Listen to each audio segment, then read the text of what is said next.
What's up guys, this is Automotive Anonymous, and that's a 22 Subaru Crosstrek Sport. That's the one that has the StarTech seats and the 2.5 liter engine. It was graciously borrowed from Twin Falls Subaru in Southern Idaho. Check them out if you guys are interested. The link to this one will be below. It is a CPO with about 3,000 miles on it. Anyways, we're gonna do a walk around, a review. I've owned a Crosstrek before. I've put about 40,000 miles on one, so I have a little bit of experience behind the wheel of these. And then we're gonna do some 0 to 60s and see how fast is the 2.5 liter and is it worth opting for that over the regular premium or base model. The Sport and the Limited, they both come with the 2.5. So keep that in mind when you're considering which Crosstrek is for me, which one should I do. But let's go around the car and see what it has to offer. Right off the bat, the wheels on the Sport, they look really, really good. Pretty good sized rotors. That metallic gray looks really nice. We're gonna go over to the door. It does have the proximity key, push button start. Door panel looks really nice. You have stitching on the StarTech. Pretty good size cubby, good fitted bottle, and a couple snacks down there. Manual adjusted seat.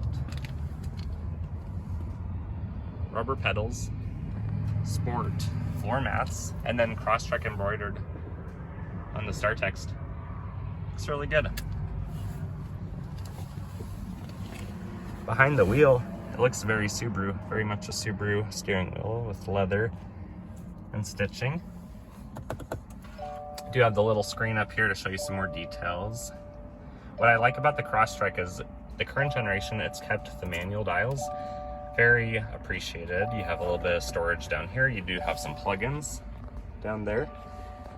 Buttons for the heated seats, 2 cup holders, and a pretty decent sized center console for this class of vehicle. We're gonna go to the back seat. We're gonna see what it's like to sit behind yourself. And what do the passengers get? Door panel looks very, very nice. Slightly smaller cubby space down here. StarTech follows the back with the stitching. You may notice I sit behind myself pretty well at 5'11". It's honestly pretty roomy back here. You get a pretty good view of the whole cab from this area. But what you might notice, no map pocket back here. You only get one over here. So what's it gonna be, Apple Maps or paper maps? If you stretch this, you could probably fit both.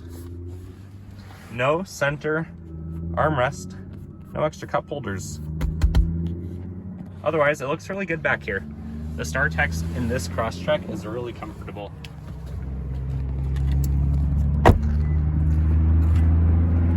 This one does not have automatic lift.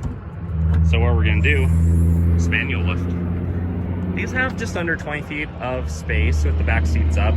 It's pretty good. This one does come with the sun shade, the privacy shade, and then a windshield shade back here.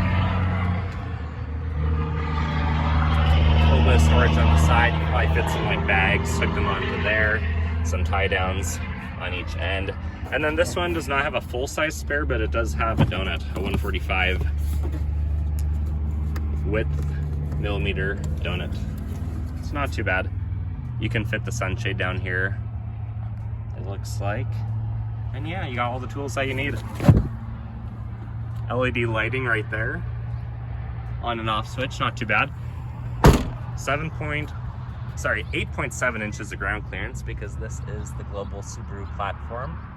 Looks really good. Exhaust is tucked away, so it has a pretty good departure angle if you do any off-roading in this one. Over to the rear passenger side. Door panel looks good. Identical to the other side. Seats look really good. Easy to drop. It's the 40-60 split. What does the passenger get? Slightly bigger front cubby, like the driver. Good stitching on the armrest. Lock and glove box. It's a little bit on the smaller side though. You could fit your books and a couple other things on the side if you want. Manual adjustments for the seat here and here, and embroidery so you don't forget what you're driving. Overall, really nice place to be.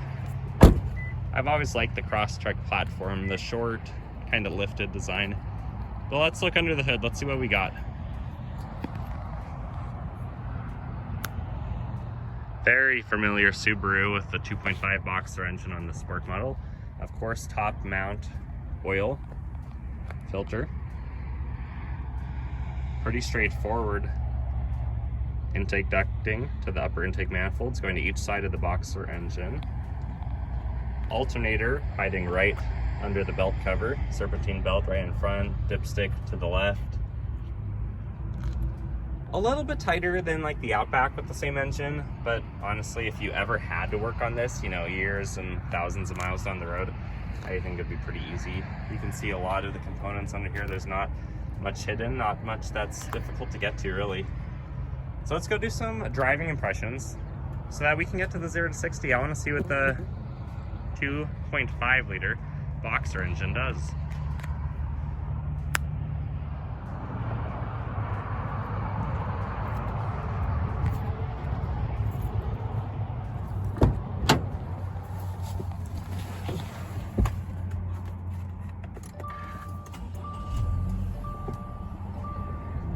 Initial driving impressions of this 2022 Crosstrek Sport, after having owned a 19 Premium with the 2-liter for about 2 years and 40,000 miles, is it feels very familiar.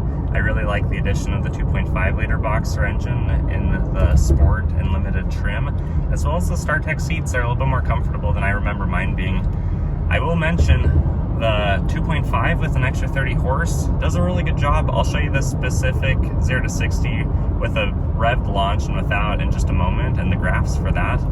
But this vehicle does so much better with the 2.5. I strongly recommend, if you guys are going to get a Crosstrek, get a Sport or get a Limited, if finances allow for it, if preferences allow for it, because it has done a much better job accelerating, passing power, and just overall driving experience than the 2-liter did. Not knocking it, it's still a good engine if you get the 2-liter in the base or the Premium, any of those, but the 2.5 definitely has a big power bump over that. And if you have family in the car, if it's weighted down, loaded down, anything like that, you may appreciate having a little bit more safety from ease at passing or ease of accelerating to get out of its own way. Otherwise, Crosstrek visibility is incredible. No concerns with driving. You feel very confident with the 8.7 inches of ground clearance that this car offers. Just really smooth, really comfortable.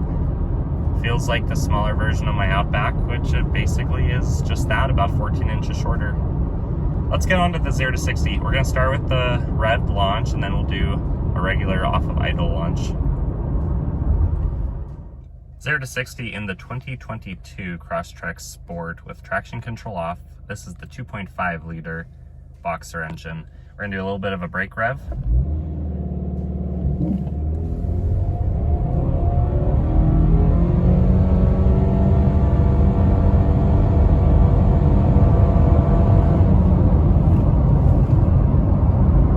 About 4,500 feet of density altitude, meaning the vehicle is down on power in the mid to upper teens. I'll show you the graph next. This is going to be just a regular 0 to 60 without the brake revving. Traction control still off.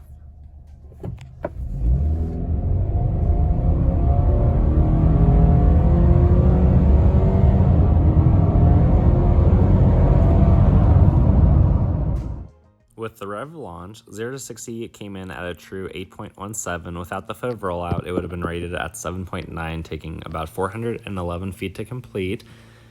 Going off of idle, it took a little bit longer, 8.76 true time and about 32 more feet to complete. Keep in mind, this is at about 4,000 feet of density altitude, so it's actually quite impressive.